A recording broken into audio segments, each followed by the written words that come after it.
Okay. As I was saying, this is the workshop session, last final session for the Multicultural Framework Review, bringing ideas together for submission. If you haven't already, there is, I did provide a link to the YouTube video, which teaches you how to write a submission. The workshop was very kindly created by Multicultural Greens Victoria, and they partnered with Albanese Government to distribute it, to share it with everyone else. So if you have trouble accessing the link or you don't know what that is, please contact me later, let me know. I'll share that link with you. In the meantime, there is a QR code for you to access the place where you actually go and make a submission. So if you guys want to open that up, because I will go through the terms of reference really briefly in a little bit. And for those of you who have just joined us, we did request that to state where you're dialing in from in the chat. And please use the appropriate Indigenous names as can be seen in this graph. Oh, sorry, in this picture. I am losing my voice, guys. So pardon me if I sound a little bit funny. So I'll give you a quick second to for you guys to scan the QR code if you haven't already, so that you can access the terms of reference.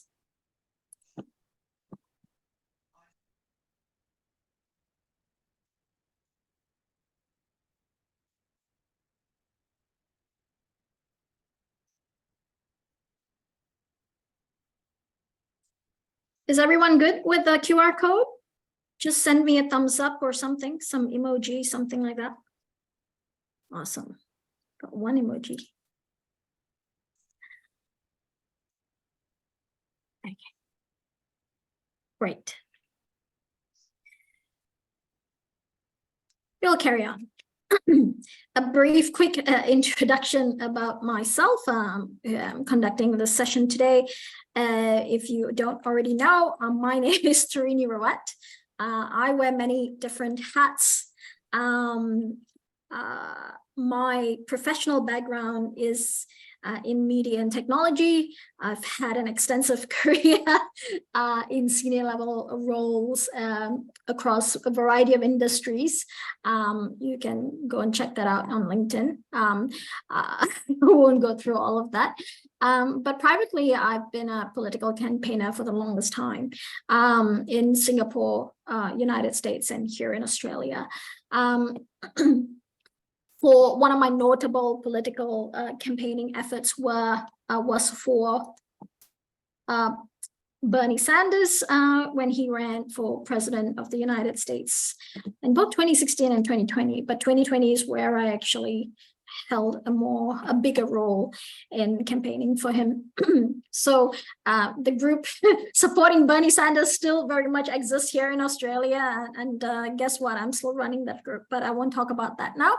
But so I'm an advocate, I'm an activist, I'm an experienced community organizer, political campaigner. I also provide strategic advice to politicians as well as to community leaders.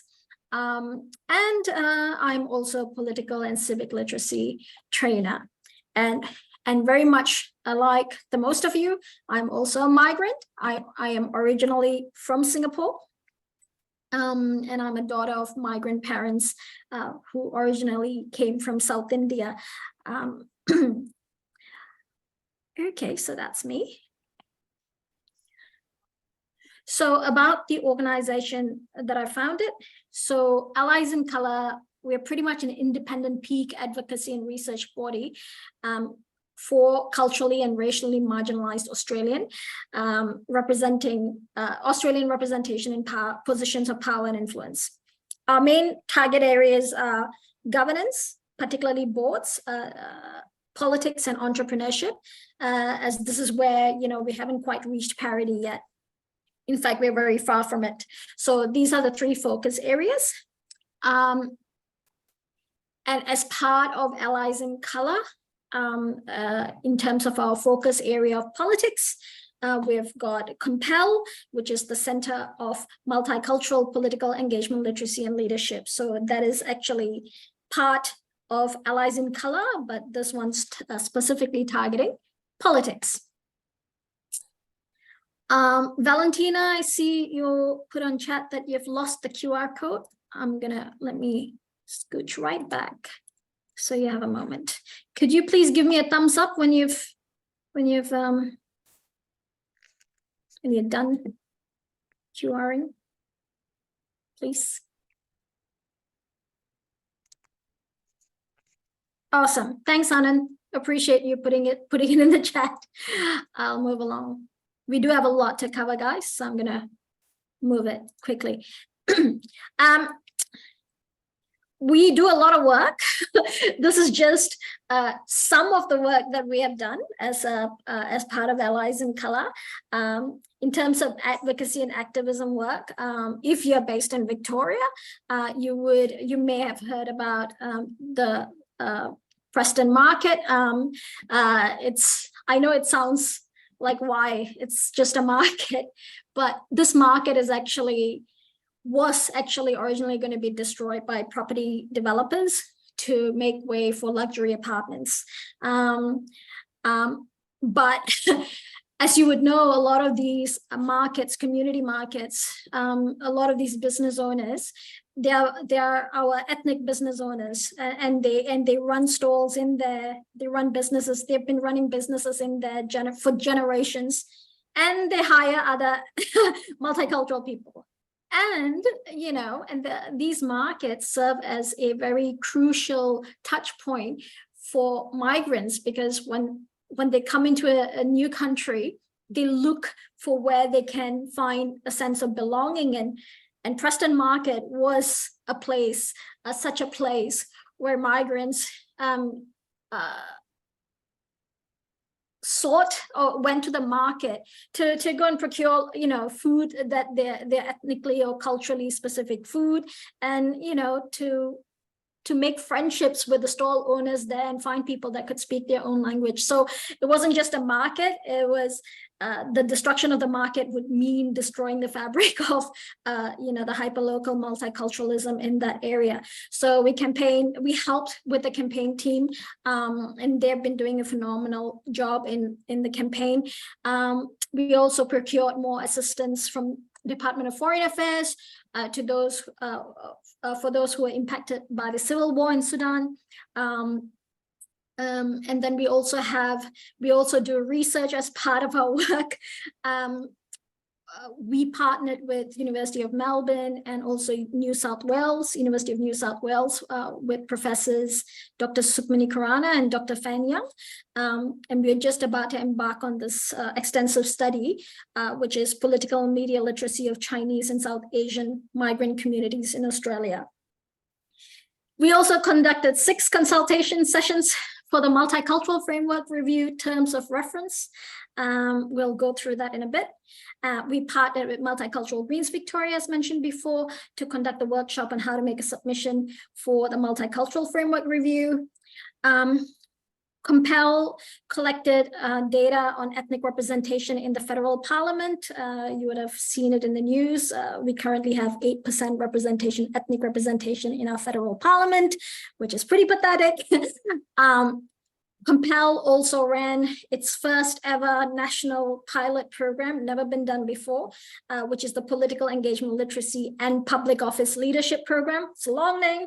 For short, it's called PELPOL. We've conducted segment 1, and we'll be starting segment 2 in a few weeks. And finally, one of the other things that we do is networking events to foster intercultural bonds and encourage political engagement. So this is something that we did. We went state by state to do these networking events.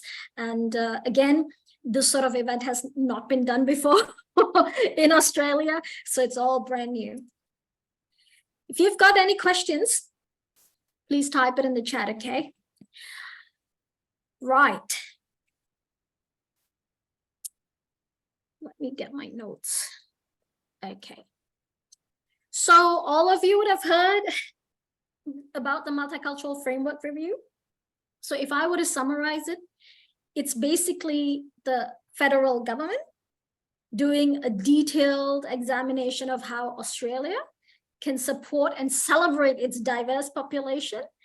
And the goal is to figure out what laws, policies, and systems should they be putting in place at a federal level to make sure that people from all cultures feel welcomed and included and supported and can thrive in Australia. Okay. I am quickly going to stop the share and open up. Does everyone have the terms of reference page opened up? Please give me a thumbs up if you do.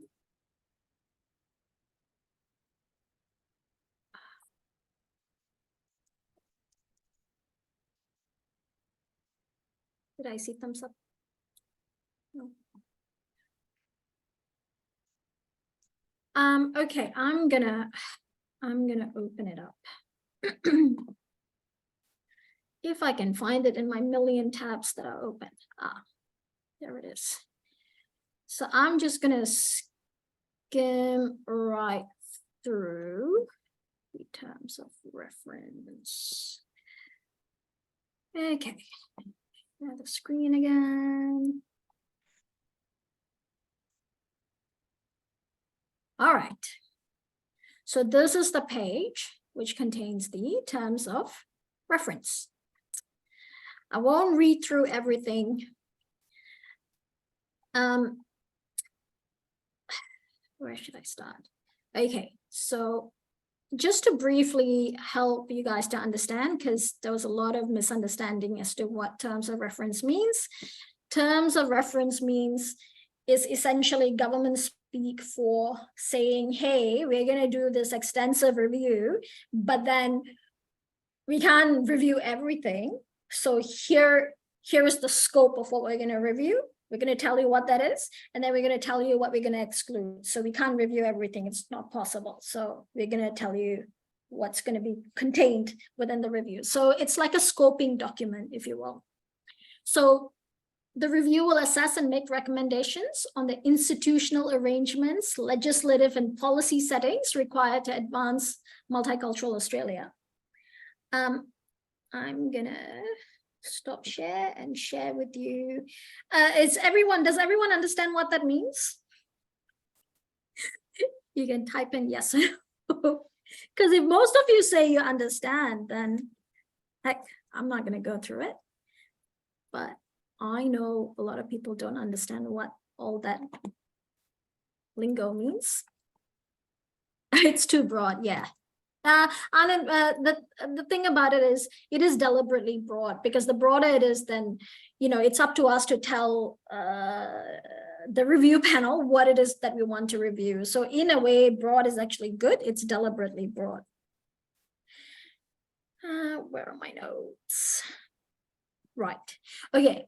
So institutional arrangement actually means how government organizations and groups work together to promote multiculturalism. That's essentially what institutional arrangement means. Legislative and policy settings means refers to the rules and guidelines that the government creates to promote multiculturalism in its simplest form. What are legislation? Okay, a lot of people get legislation and regulations confused. So legislations are pretty much laws that are formed by the federal or state or territory parliaments. It's pretty much the highest form of law in Australia, and it's binding on everybody, okay? Regulations, on the other hand, they're just rules, guidelines, or provisions created by the government agencies or authorities of a specific place, a piece of legislation. Sorry, that still sounds very lingo. To give you an example of legislation, it would be like, if you look at the Australian Constitution, so everything in there is pretty much legislation, because everyone has to abide by it. Whereas regulation is, say, customs authority, for instance, has specific rules as to what sort of items can be brought into Australia and what's not allowed. So that would form under, that would be an example of regulation. I'm just simplifying it. Let me go back to Stacey. I hope I know it sounds very complicated, but I wouldn't delve on it too much. It's so long as you understand the basics. Legislations are the laws and regulations is just the specifics of the law. Just think of it that way. It's not an entirely 100% accurate description, but just understand that basic. It should be okay. All right, I'm going to continue to share the screen. Right. It goes on about 3 principles about advancing multicultural Australia. I'm not gonna read into all of that. I'm gonna let you guys read that on your own. What I guess is the most important thing for you guys to understand from this terms of reference is what's not included. And what's not included is operational stuff, how a policy is going to be implemented. Those sort of things are what you'd call out of scope. Immigration of visa processes, outcomes review, because a separate review was already done on that previously, and immigration compliance. These 3 things are not included. So if you intend to submit on those issues, this isn't the place for you to do it. All right. Okay, I will continue on with my presentation if I can find it.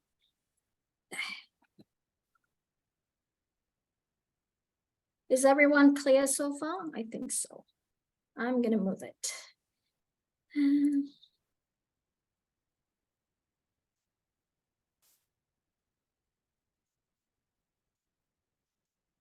Okay. Now that we've gotten that out of the way, so as mentioned earlier, Allies in Colour did 6 consultation sessions on the terms of reference. Because a lot of people didn't understand what terms of reference meant, during the consultation sessions, I actually took a lot of notes in terms of what would be considered appropriate for the submission that we are all about to do now, okay? Which is good in hindsight. I've got all these notes to share with you. So I'm going to go through them list by list by list so as to give you guys some ideas. Now, in the meantime, if anyone already has submitted and they'd like to share, please put it in the chat so that I can, allow you to tell everyone what it is that you submitted. Or, yeah. And if you are intending to submit and you have other ideas that we didn't cover today, yeah, please put that in the chat as well. I'll give you an opportunity to speak. So I'm going to be talking a lot, guys. Bear with me. First and foremost, this entire section, I have to give credit where credit is due, was actually contributed by Irfan Daliri, who runs, oh God, I can't remember. Irfan, if you are one of the participants, I think he did register, but he's not in yet. I'll put up his details later on. So if his name is Irfan Daliri, he runs an organization that does, and he does anti-racism training. He's quite active on LinkedIn. So his biggest gripe was that, hey, we're not adequately describing or talking about multiculturalism. We have, like, a lot of people still don't get what it is, like what is the appropriate definition. And he gave a lot of pointers. One of them is we want to do away with the acronym CALD, which is culturally and linguistically diverse, and prefer CALM, culturally and racially marginalized. If you guys are not familiar, this new terminology, culturally and racially marginalized, Diversity Council of Australia is an organization that actually did extensive research and found that this definition was much better than called because it adequately talks about race. It includes the word race. If anyone can link, okay. If anyone can provide a link to the DCA, I'll appreciate it. Otherwise, I'll do that when I get a moment. Yasmin, you have said in the message that if you have time later, you want to know specifics about what can be submitted. I'll go through everything. There's a lot of ideas that people have come up with. Okay, so when I'm done, we'll see if your idea isn't it or not. Okay, so definition of multiculturalism, we're not adequately, the discourse around multiculturalism. Is Australia really a successful multicultural country? Who decided it was successful, right? Yeah, like even I want to know who made the decision we are successful and what is the benchmark. Okay. And because he does a lot of anti-racism training for organization, he said systemic racism perpetuated by colonization of the multicultural space still persists, especially in ministerial appointments. Like, for instance, when Tony Abbott was the Minister for Women, everyone could see something was wrong. But then when we have non-multicultural people, again, that goes to the discourse of multiculturalism. Let me use a better word. When non-CAM, culturally and racially marginalized people are heading up multicultural portfolios, why is it that nobody really, thinks that there's something wrong? So that was his point. I'm paraphrasing, of course. Also, multicultural advocacy is pigeonholed into community groups rather than an inclusive multicultural community. If anyone doesn't understand that, let me know. The way I see it is, or the way I understood him when he said what he said, was that we are isolating, we are sort of, the government is like targeting, what's the right word? I can't think of a better word.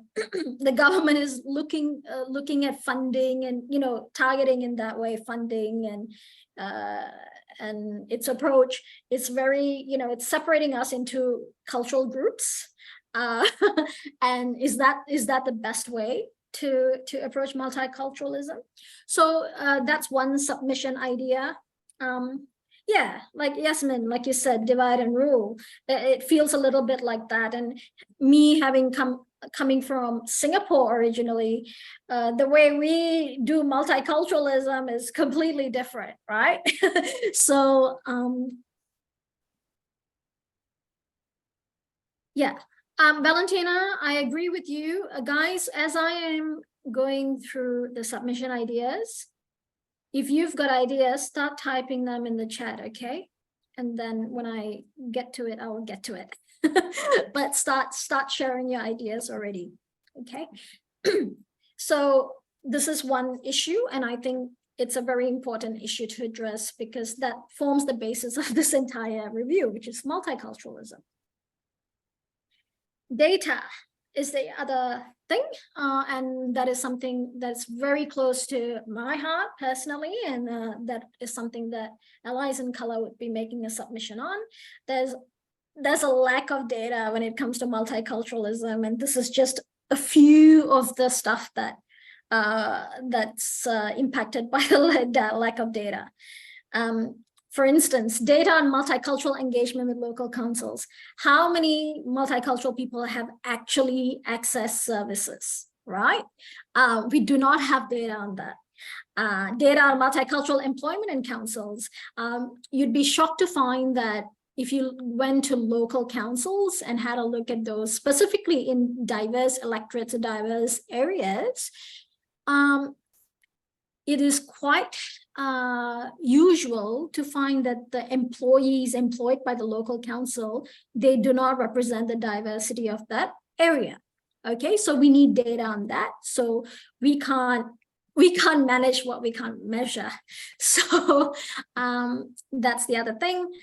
Data on how migrants have advanced Australia, how migrants have contributed to job creation, etc. Because there is a negative narrative going around when it comes to migrants.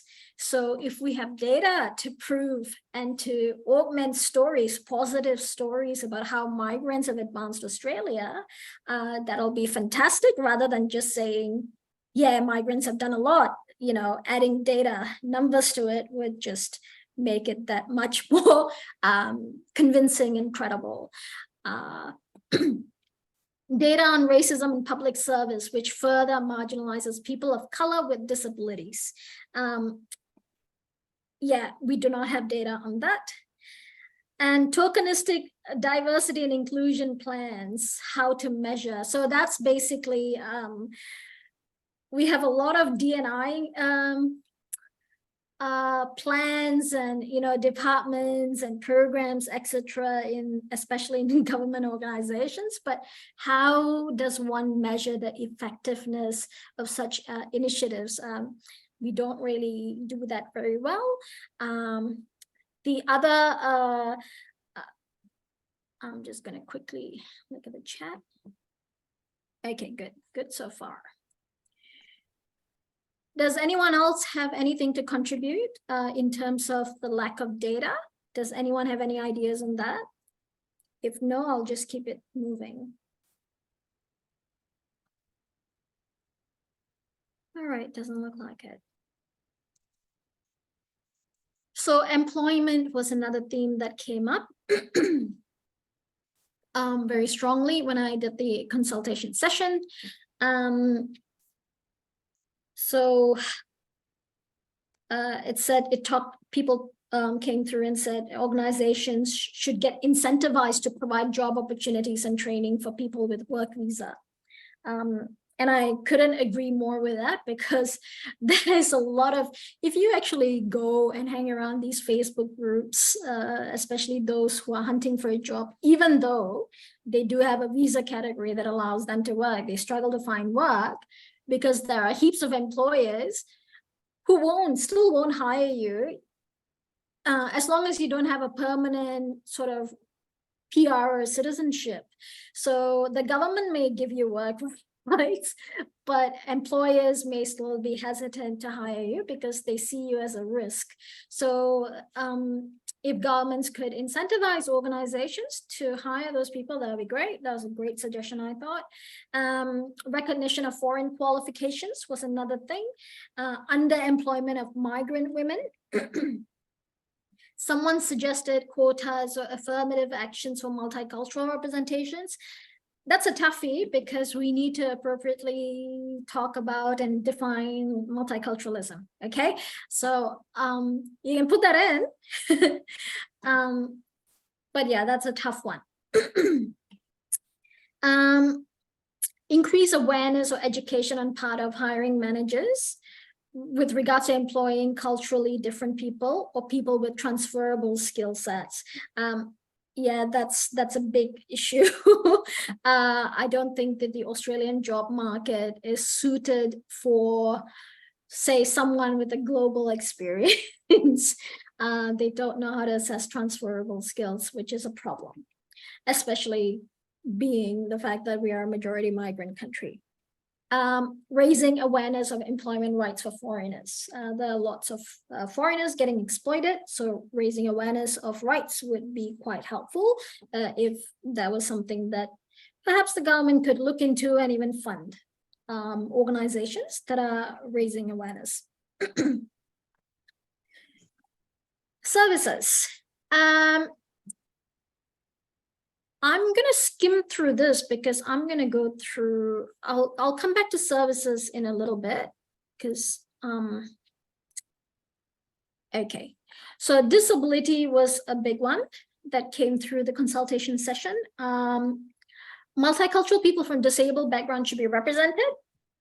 And y'all would know migration programs prevent people from settling in Australia just because they have a disability. I think that one will fall under migration reviews, so I'm inclined to skip that point. The next point I thought was pretty good. People with disabilities are marginalized within their own communities, therefore they need more support. There was a royal commission in Victoria Vivian Nguyen is the multicultural Victorian Multicultural Commissioner here in Victoria, and she admitted that they don't have programs for people with disabilities.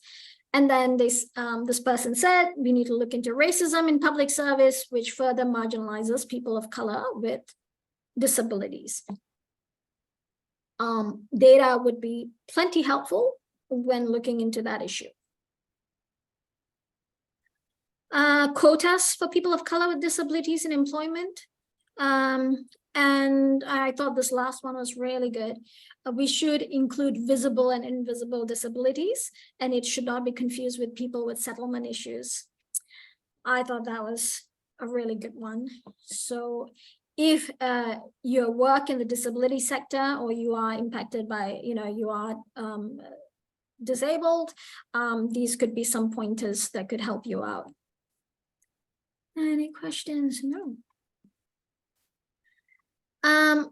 Before I carry on, two big themes were missing from a lot of the people that came through the workshops, and that is funding for entrepreneurship and funding for creative arts.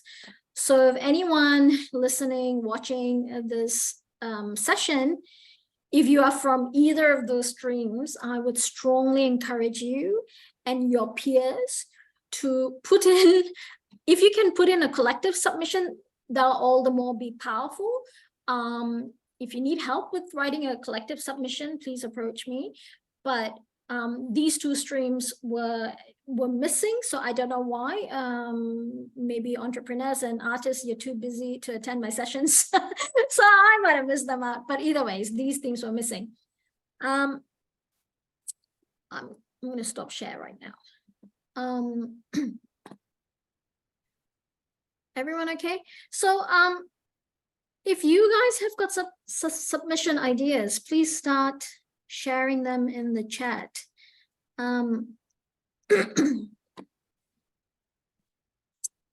Right.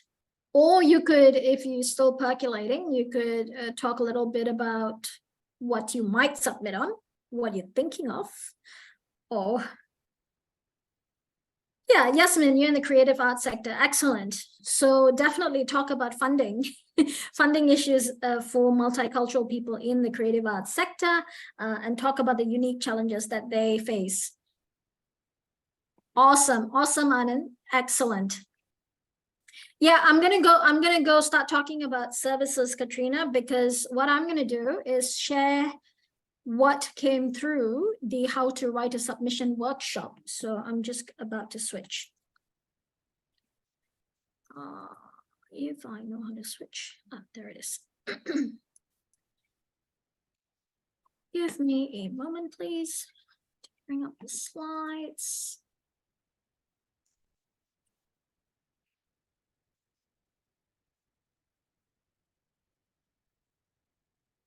Okay. I'm just this one. All right. So what you're seeing right now is what came through to the the how to write workshop, how to write a submission workshop that we did in partnership with Multicultural Greens Victoria. We have to credit Multicultural Greens Victoria. They are a political organization aligned with the Greens Party. They developed the workshop, but they were happy to provide it to allies in color to share it with everyone else. So this is all their hard work. So I'm just going to start sharing. So one of the services that came through was promoting work rights to new migrants. I think I've already gone through that as a service. So this person said providing services in more languages. This person said in Melanesian Pitkin language, because he was working for a farmer and he was pretty much exploited. He wasn't paid enough. And it was what he was being paid was pretty much illegal. So he reckons if there were services in language, would have helped him avoid that problem.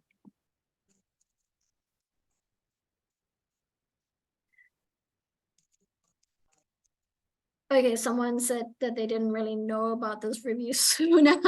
Government needs to advertise it more. I consume social media entertainment and less TV and radio. The social media algorithm could identify me as a called person. To be fair, compared to what the promotion that they did for the terms of reference, they did do a lot more, but to your point, they could have done more. So agreed. So I guess improvement in reaching out to multicultural services, communities could be better.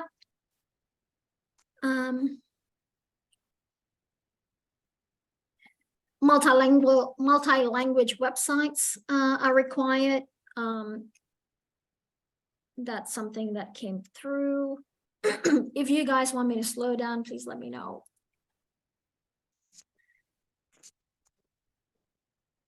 Okay.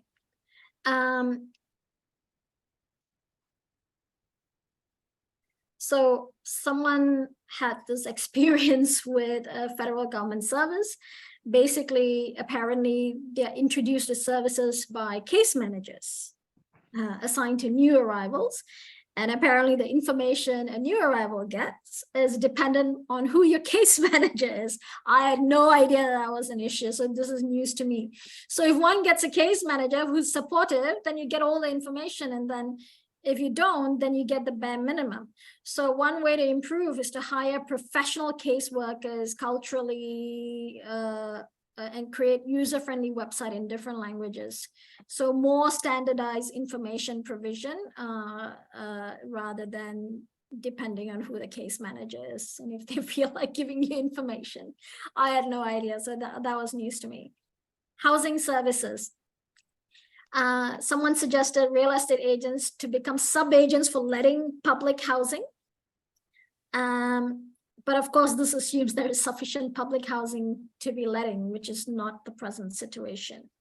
But this could be a future consideration, certainly. I think that's a very interesting idea. If there are any real estate agents in this chat, perhaps you can shed more light. I'm just going to go back to the chat real quick. I think someone talked about international students. You can absolutely include yeah, Valentina, you can absolutely talk about international students issues. Definitely. Unfortunately, temporary visa holders having rights for Medicare and all that might have come under the immigration review, which already happened. So perhaps not that. Limited working hours. Yeah, Valentina, this is a little bit of I suspect that this is more is going to be out of scope, specifically what you're talking about. If you're talking about international students' rights in terms of their work rights, etc., absolutely, you can talk about that. But in terms of making changes to limited working hours, etc., that would probably have come under the immigration review. I hope that answers your question. Move on. And then someone said communication from government needs to be simple and clear. I skip that. And then stop share. Services has a lot. People really contributed a lot to the services slide. Oh, sorry. Hang on. Check this. Sorry guys, I've got a million tabs open. It's 10 minutes to 8. If you guys can stay. Otherwise, I'll continue. I'll record this whole thing. Which one? Yeah. There we go. Okay. I'm gonna skip this one. Census enhancement came through. Currently, the census collects country of birth and language spoken. We would suggest adding ancestry, cultural heritage and race to reflect the diverse tapestry of Australia. Actually, Minister Andrew Giles has already made a commitment to that, but no harm including it if you want to. Then the other one was about Fair Work Commission. Fair Work Commission needs a multicultural advisory panel as they're not equipped to deal with racial discrimination issues at the workplace. And many workers are also deliberately let go of before the 6-month period, so they actually cannot approach the commission. So if you didn't know, if you didn't work at a workplace, if you don't work at a work, or if you didn't work at a workplace for more than 6 months, you can't really seek Fair Work Commission's help. They have this rule, for instance. And this issue, I would also argue, is problematic with labor unions as well. It's my opinion, of course, that labor unions aren't equipped well enough to deal with racial discrimination issues at the workplace. So that's that. Awareness of services. Not many people are aware of existing services. That's a real problem. In my PALPOL program that I conducted, that was one of the things I tried to educate people on.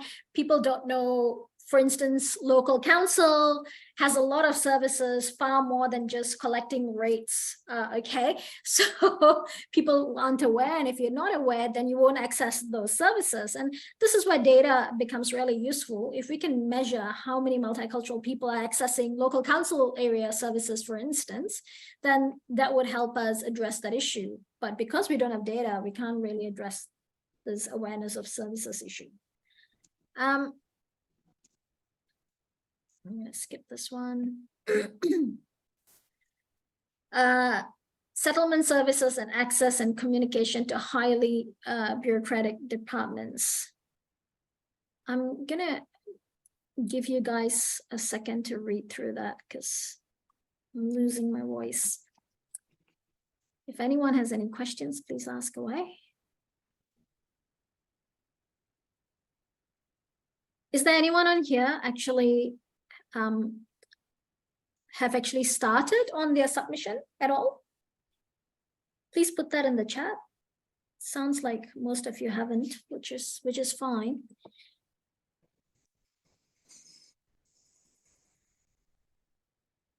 Yeah, Yasmin. Yeah, they are structurally white, indeed. Is there a recommended format template?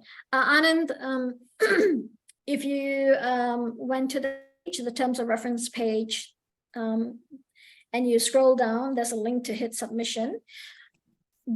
There is no format.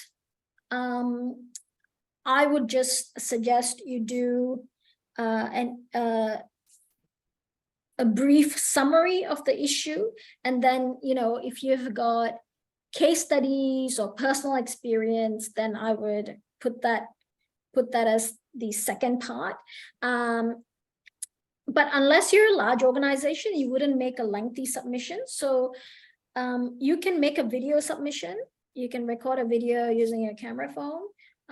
It doesn't have to be like super formal, but if you want a formal template, I'll be happy to share with you what Allies in Color is going to do. I can share a sample template. Like Allies in Color, we're going to do an executive summary, pretty much summarizing who we are, etc., what our concerns are, just an executive summary, and then, you know, start going through the issues that we're bringing up. And because we are a peak body organization, all the issues that have come up, we'll try to include them all in a lengthy submission. So happy to share that lengthy format, but I think for most of you, you don't need to do a lengthy one. Just a quick one-pager would be enough.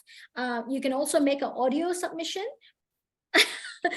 And you can make a video submission. Stacey, you said you need to be a lawyer to do this. Why do you feel that way? Let me quickly share. Let me stop share. I'm totally improvising this presentation. Hang on. Lights and color. I'm just going to my website to find something. Stacey, if you could elaborate on why you feel like you need a lawyer. Is it because you have a specific, when you say you don't know where to start, Like, what is your issue of concern? Do you want to share with everyone while I look up my doco?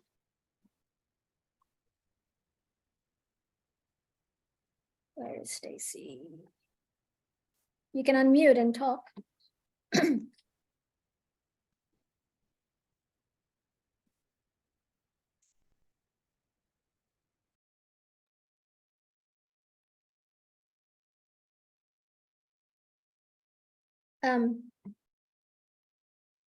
Oh, okay. That's okay. You can type it in chat.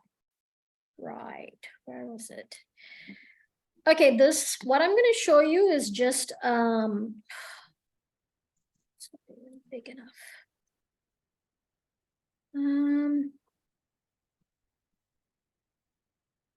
It's what the template I use for the terms of reference. All right, that's what I need to do. Right, okay. Done. Share screen. Okay. So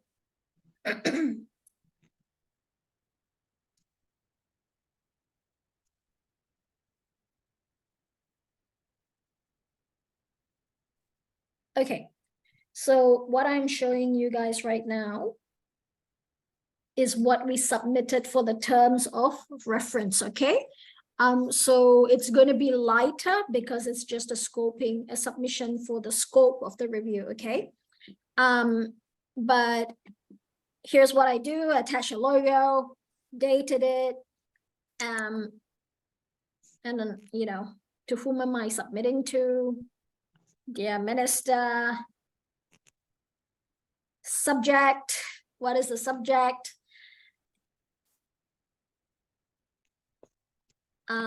So this is pretty much this particular segment. This whole few paragraphs would essentially be your executive summary. So if you are representing an organization or if you're making a collective submission, then I would say introduce yourselves. Who are you all? You know, and say that you're collectively making a submission, you know, and include in the executive summary who are all the people that are making the submission. But obviously there should be just one point contact person, right? And then we submit that the review should consider the following. Now, this is a terms of reference submission, so it's bullet point, as you can see. But for the purpose of this submission, it'll be a little bit more extensive. Like, for instance, we're going to talk about lack of data. For instance, actually, let me talk about lack of funding. You know, a lot of the programs and the networking events and advocacy, whatever work that Allies in Color and Compel has been doing, none of it has been funded. It's all out of my own pockets, right? And so I would argue, say in the submission, that a lot of the funding opportunities and grants are given to those who provide short-term results. Okay, they don't look at organizations that are working towards long-term results. Like, for instance, the political literacy and leadership program that we're running, it's very long-term focus. We're not intending to like educate everyone and tomorrow when they run for office, they're all going to get elected. That's not how it works. You still need to educate yourself on the Australian political system. You need to build a community. Building community takes time. Getting people to know who you are takes time. You can't just decide there's an election happening, you know, in 6 months, I'm just going to run. That's not how it should be done. So we take a long-term approach. But when you look at a lot of the funding opportunities, they are very short-term, result-oriented focus. So I would write all that, and I'll probably include some research data from elsewhere that exists to support you know, what I'm recommending or my suggestion to government on this issue. So I'll do that.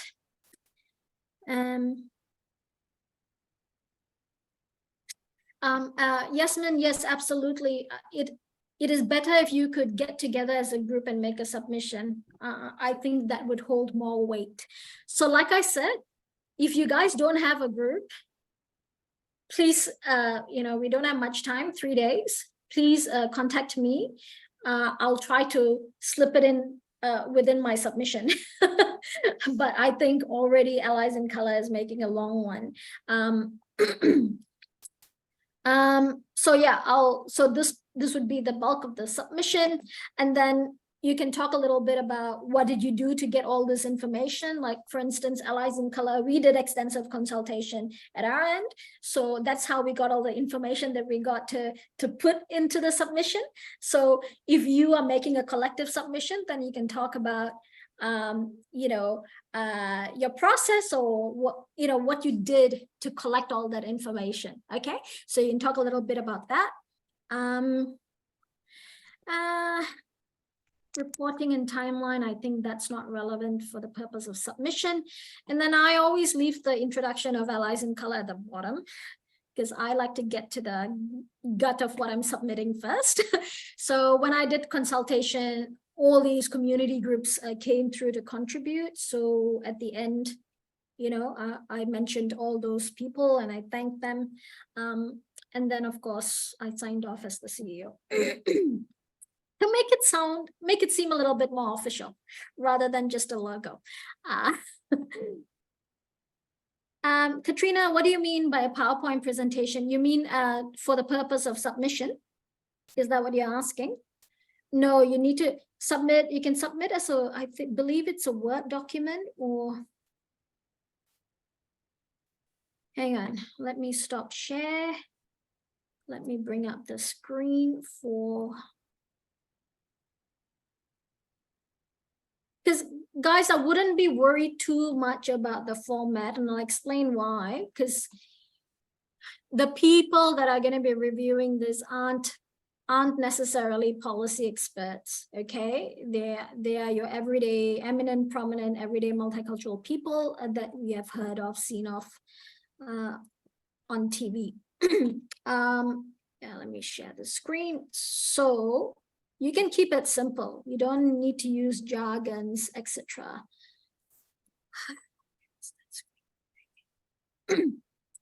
So if you went to the terms of reference page, right at the bottom is make a submission. Enter your name, details, organization, stakeholder group. You can name your group as well if you like, if you're making a collective submission. Do you consent to be contacted? I would recommend yes, because then you'll have an opportunity to elaborate.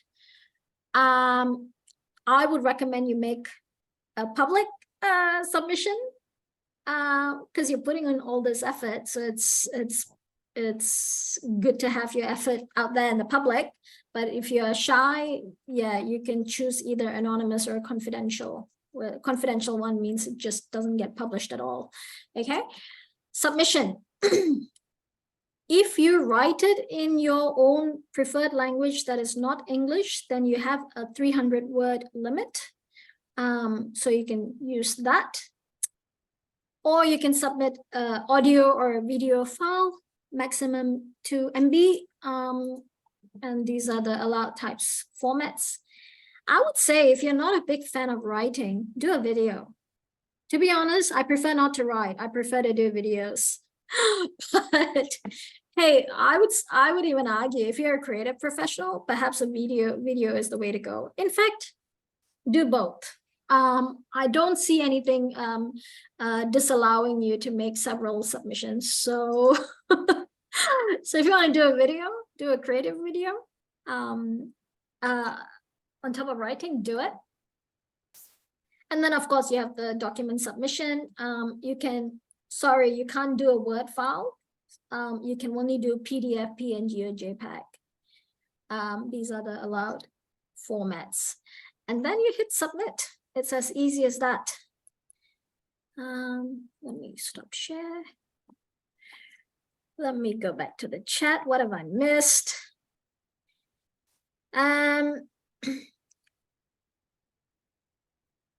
Stacey, I don't know what it is that you intend to submit on, but that you feel like you need a lawyer, but do let us know. Tahiri, you said yours is related to Fair Work.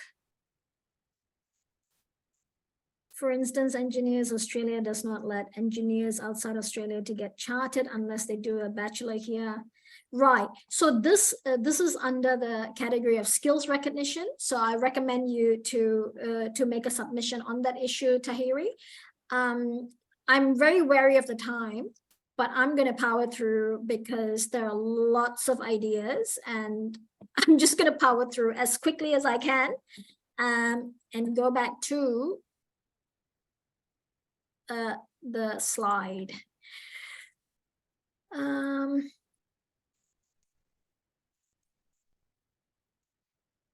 Actually, share screen.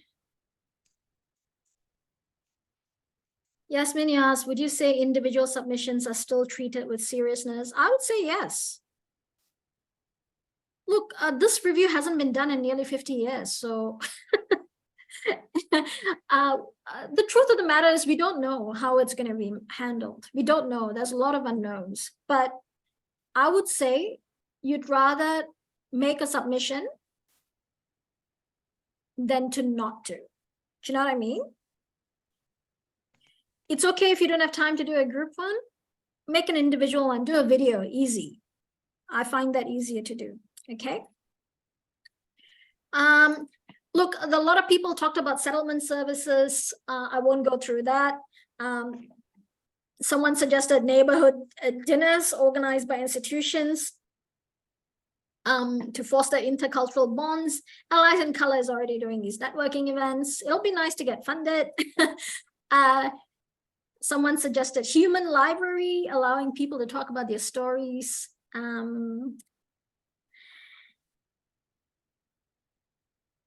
Someone suggested bettering the understanding of cohesiveness in local community, for instance, books in other languages, cultural services for non-multicultural Aussies in order to increase acceptance. So this is sort of reverse, right? We are all talking about services for multicultural organizations, but then what about non-multicultural organizations who have trouble accepting and who don't understand multiculturalism? How about services for those people, because they need to learn how to accept? So yeah, deadline for submission is 29 September, 3 days, Valentina, which is why we need to hurry. Okay, we don't have time. I'm going to skip through this. Citizenship test designed to not allow people with low English levels to get citizenship. You know, should English be the benchmark of, you know, how well you can integrate into Australia? Okay, I won't go through that. Someone mentioned schools and how schools, councils, and leadership must reflect the diversity within the composition of the student cohort. One of their child attended a school where 75% of the students speak another language, but then the teachers and the leadership just didn't reflect the multicultural backgrounds of these students, which is not you know, helpful. So education is one area someone's going to submit on. I'm going to skip through this. Citizen sciences for sustainability was another one. Having people talk about their culture and how they practice sustainability. This is quite interesting because if you went, and I did during the last federal election, I went to a lot of these diverse electorates. And there is this notion that climate change is something that maybe, you know, diverse migrant communities don't care about. That's actually not true. It's just that they don't use the same words as, you know, they don't use the word climate change, but they actually do practice, you know, sustainability in different ways, and they call it, and they speak about it differently. So it's about marrying the appropriate choice of words that is more suited to migrant communities rather than saying they don't care about the environment or sustainability. So that was one. Are you guys getting ideas? I think you are. I'm gonna go to, so that was the services slide. I'm not going to go through the communication. I'm going to talk about multicultural inclusion and leadership. That may interest a lot of you. Let's go through that. Okay. This one's got ideas on multicultural inclusion and leadership. Someone mentioned engineering, that came up. Difficulty gaining employment in engineering. So look, that's a thing. So if you are to submit, I would say submit.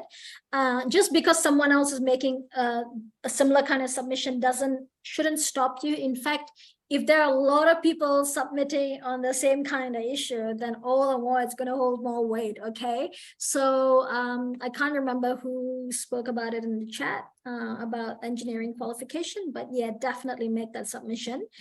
And basically this person has their story, you know, where they were from and all the experiences that they faced trying to get their qualification assessed and recognized.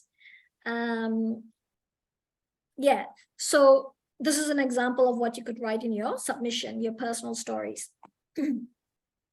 Hope that helps. So again, getting skilled qualifications recognized. Someone talked about taking the multicultural affairs portfolio away from home affairs.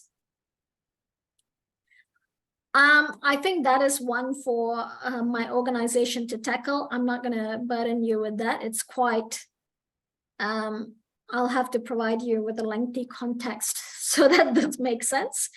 But if you're interested, and I'm happy to take it outside the webinar to talk about it. Addressing covert racism. How can the government address covert racism? One thing that I will say, when you're going to raise issues, it'll be a good idea to try not to just raise it as a problem, but also make suggestions for solutions.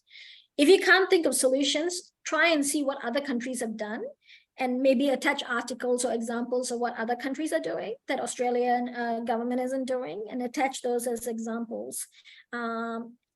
That's my suggestion, because I don't know how do we tackle covert racism? My way is to increase representation in the leadership levels and normalize ethnic people leading. And when you normalize things, then, you know, we get rid of racism. But then again, here's me hoping.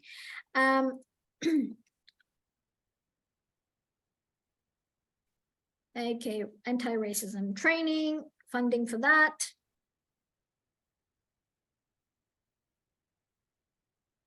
I'm gonna skim through that. It's all about qualification. Yeah, more people from varied ethnicities being a voice in political areas and leadership position.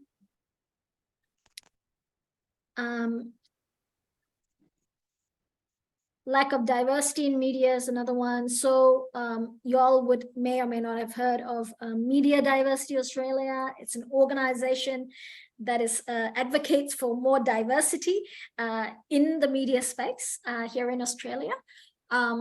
So they're making a submission on this topic, but you too, as a consumer of media programs, you absolutely can make a submission talking about that.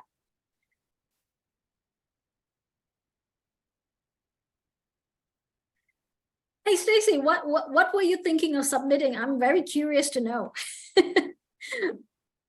Just, it's okay. That, look, guys, don't be shy. There's no right or wrong thing, you know. Just type whatever comes to your mind. This is your safe space. This is your space to do it.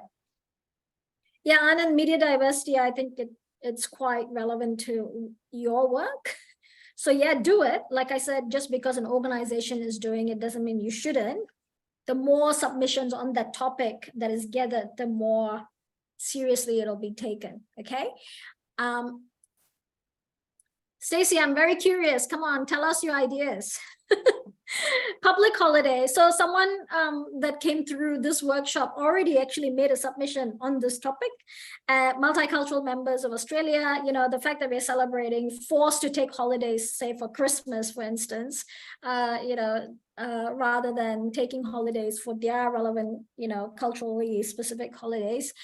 So that was something that this person already made a submission on.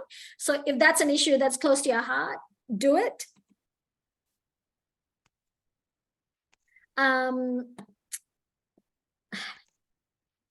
Okay, I'm gonna share this. Multicultural, if you have ideas for leadership programs, so that is something that Allies in Colour would obviously submit on, because we are running our pilot program and we're not funded.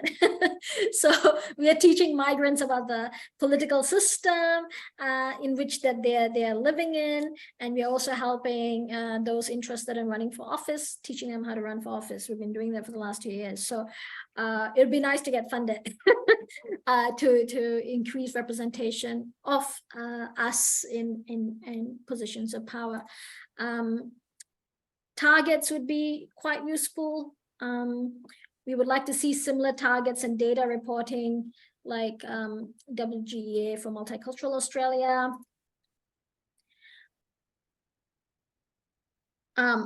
This sounds like something I wrote about Australian political system. Actually, someone else wrote this. So if you are interested in this topic, please do submit. That's just going to augment what Allies in Colour is going to submit. Yeah, I completely agree with this particular point.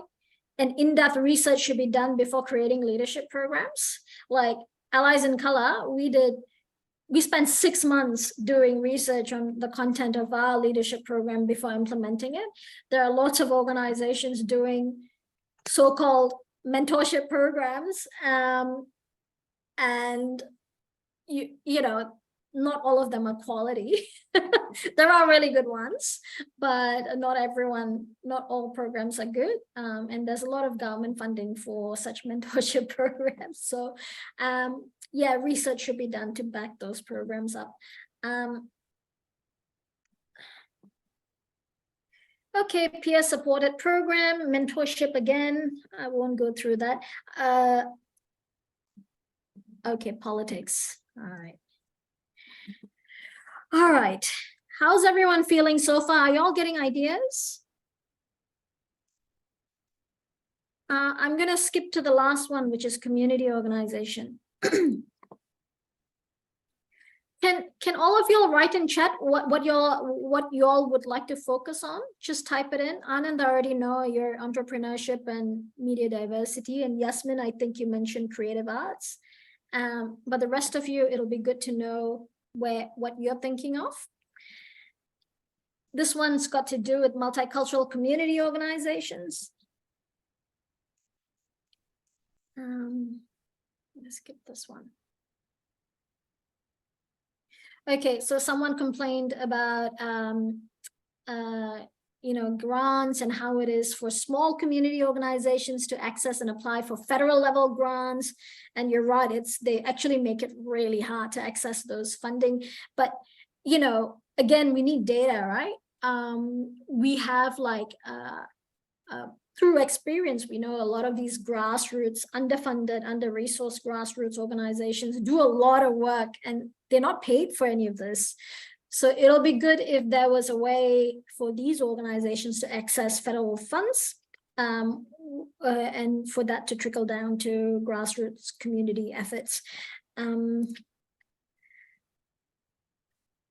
This sounds like something I said.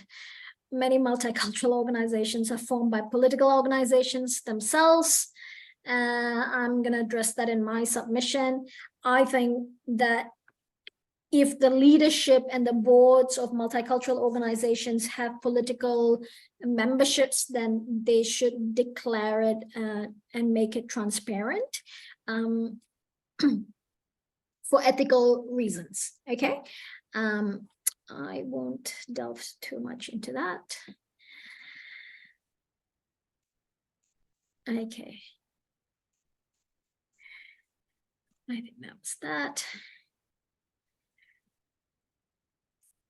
another 5 minutes and then we'll be done, guys. Actually, there's a lot more, but I don't think I can cover it all without losing my voice even more. Hey, let's carry on.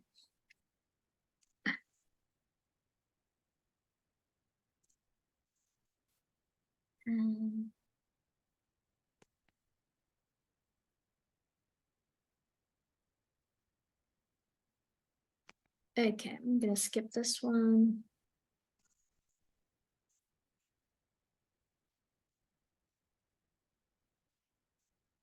I don't know what this is about, so I'm gonna skip it.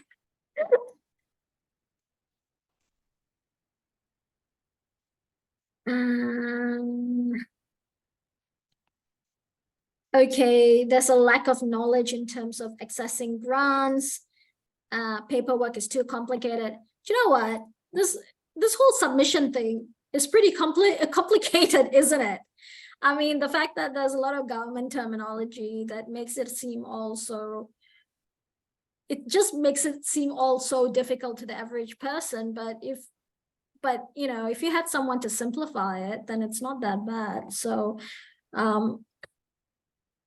yeah, this goes on to talk about paperwork and funding. Who likes paperwork? Nobody does. I don't like them. Development of protocols for multicultural stakeholder engagement.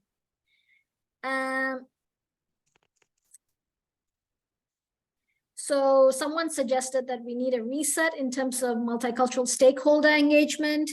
I actually remember this person talking. So basically, you would have noticed the people leading or sitting on advisory boards in state or federal level, they're always the same people. I don't know whether you've noticed that, but if you're in this multicultural space, you will notice it's always the same people sitting on advisory boards. They sit on one and then they move on to yet another one, and they just keep rotating amongst themselves. So we need a reset in terms of stakeholder engagement. I thought this was a brilliant one. I think Allies in Color is going to steal that one, because we definitely need to have a rethink about who actually is sitting on these kind of boards and advisory committees and providing advice into government. Because if they're not doing grassroots work, it's kind of hard to provide the right kind of advice. So we can't really blame government for everything, okay? Sometimes our people are not doing the right thing by us by sitting on boards. Like, they shouldn't be sitting on boards, some of these people. Anyway, I digress. I have no idea what this was about. Very specific. More about grants. Okay. I think it's repeating itself. Yeah, who said that? Yeah, Katrina, unfortunately, there are a lot of gatekeepers in the space, and I think that's why a reset is very much needed. Yasmin asked a question. If I wanted to get a paid job in the multicultural sphere, what do you mean, as an advisor? Diversity and inclusion. You know what, Yasmin, I'll put my hands up and say, some people label me as a diversity and inclusion advocate. I do not see myself as that, primarily because I don't think I know the space as well enough as diversity and inclusion practitioners. Although I must say, everyone seems to be a diversity and inclusion practitioner nowadays. So yeah, so you know, if you're diverse looking and you have diverse lived experience, therefore DNI, you know, I don't think that's how it should work. I think there needs to be, you know, a basis of expertise before you go and, you know, into that space. So my recommendation is to go and approach DNI organizations, people that are actually doing that work. You know, approach them for advice. Tasneem Chopra is famous. She's on ABC, she's on Q&A. You open the TV, she's there. She's one of the famous people, and she does D&I work. Perhaps try approaching her name is something. So her name immediately popped up into my head. I'm not just promoting her. I'm just saying, that's the name that popped up.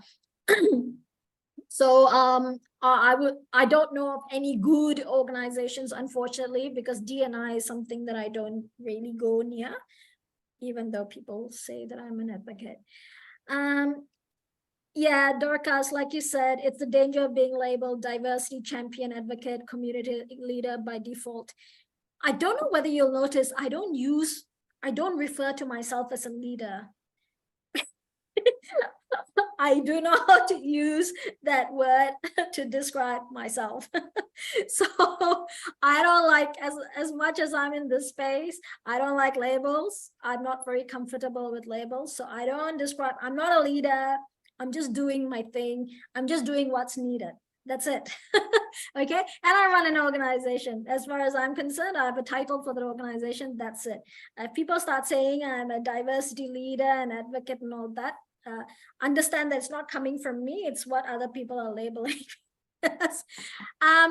Right. Does anyone have any questions regarding submissions? I'm going to go to my slide, last final slide, if I can find it. Does anyone want to talk? I've enabled all of you to talk, so you absolutely can put your hands up if you want to talk.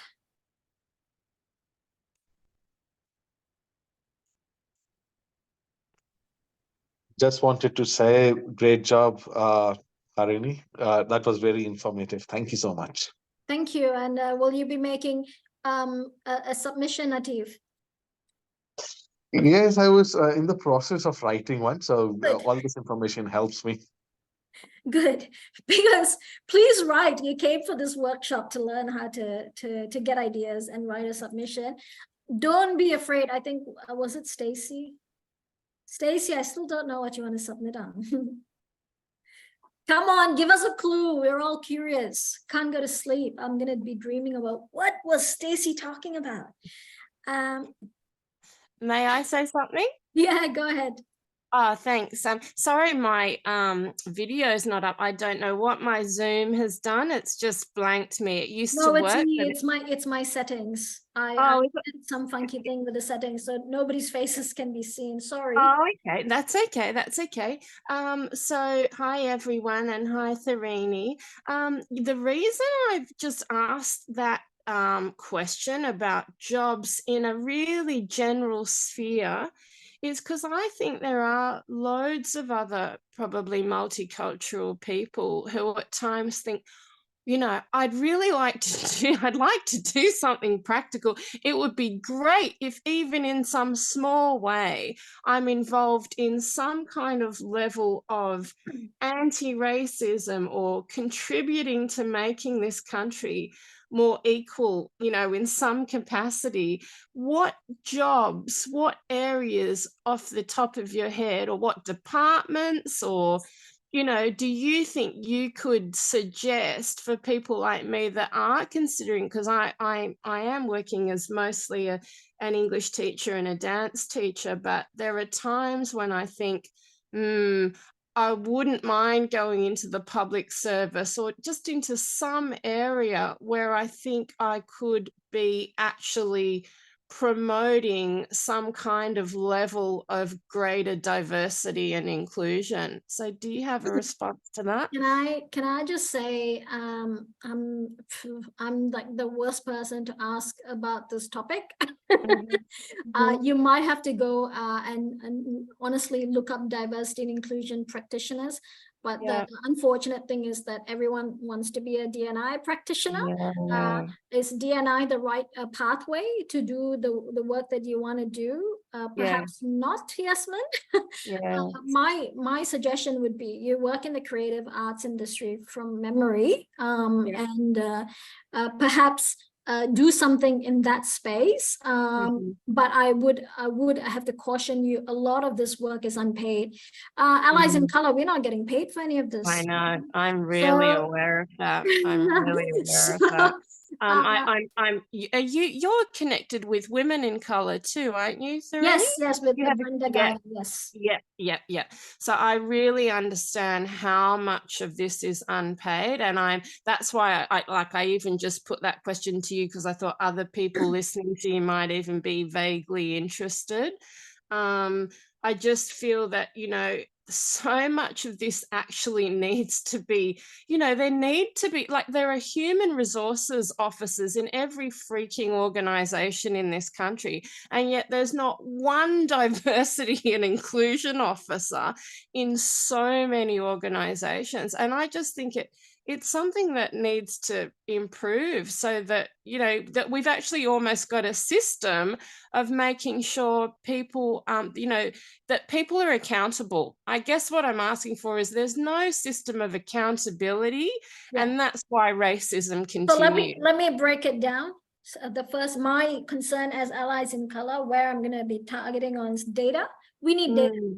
Without data, all we're doing is just talk. It's all experience and stories and everything. Data is still the most powerful thing that we can use to argue the case for, say, even getting volunteers paid.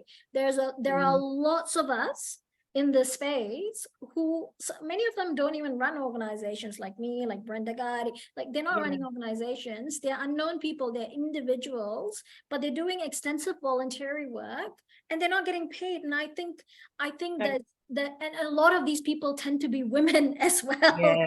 So I think what I would say, for the purpose, sticking to the topic of submission, Yasmin, I would also make a submission that volunteers get a base level pay, a bare minimum base level pay, that they shouldn't go on voluntary work, shouldn't go, there should be some form of remuneration at minimum. We don't even get remunerated for our time. I would make a submission, because if we had data, for instance, imagine how powerful it would be if we had data to say multicultural Australians are owed millions and millions of dollars in unpaid voluntary work. Imagine that, if we could quantify it. But because we're not collecting data, we can't make that sound as dire as we need it to be for the government to pay attention and solve that problem. Okay, so I can't help you with that paid thing, unfortunately, Yasmin. It's a very difficult, but I would approach people like Tasneem Chopra and ask them for advice. They've been doing this for ages and TV. Let me see who else. Stacy, slides, yes. Still don't know what Stacy is going to submit on. So anyone else has anything to say? I mean, I've provided a screen of how you guys can contact me, etc. Does anyone else have anything else to say? I just think we need more of us in Parliament. I really do. I really think that's gotta change. If we don't have more people of colour, especially in Parliament, I just don't see fast change happening. That's what Compeller's working on. Hopefully we get funded. If anyone else, if no one else has any questions, just stop the share screen.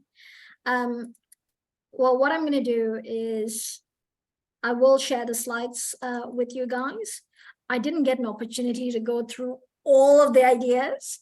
If I have time, because the due date is 3 days time, so I won't promise you. If I've got time, I might do a Google Doc and share it around. Makes it easier. I suspect I won't have time. So what I'll do is I'll make this recording available so you all can go and have a look at it and see what you want to submit on. I'll make it available on YouTube. So if you all want to comment on YouTube, if you have any feedback questions, comments, yeah, put it on YouTube commentary. But please don't be afraid of making a submission. Like I said, if writing isn't your thing, do a video. Just use your camera phone, take a video and just talk about it. And all you need to do is talk about your experience, right? And just say, you know, someone's talked about their experience in getting their qualifications recognized. Talk about it and talk about how it has impacted your life. Easy. And if you don't want the video to be published, you can always select the anonymous option so it won't get published, but it'll be received by the panel. Okay. I don't think anyone else has any question. Last call before I go. In the meantime, please keep in touch with me on yes, Mina, a one-pager is pretty easy, simple. Just do a one-pager. If you know what, do bullet points. If you don't like lengthy, wordy stuff, just do bullet points, easy. Okay, don't have to overcomplicate it. You're not making a formal kind of submission. It's a review panel. They're going to look at everything. Okay, so you don't have to make it as formal as the one that Allies in Color is going to submit, at least. All right, so please keep in touch with me. You have my contact details, LinkedIn, email. Any further questions, please ask away. Otherwise, if I have time, I'll share a Google Doc. Otherwise, you have this recording, and you also have a recording on how to make a submission, which is something that I pretty much went through today. But if you want to have a look at that, the details of that was in a previous email, but I'll resend the link again when I send you the video recording. But otherwise, I'm going to say, wish you all a good night. It is 8:35. We've gone half an hour above time. And hopefully all of you make a submission, okay? And Stacey, especially you, do it. All right, guys, have a good night. Have a good night. Good night, everyone. Bye. Bye.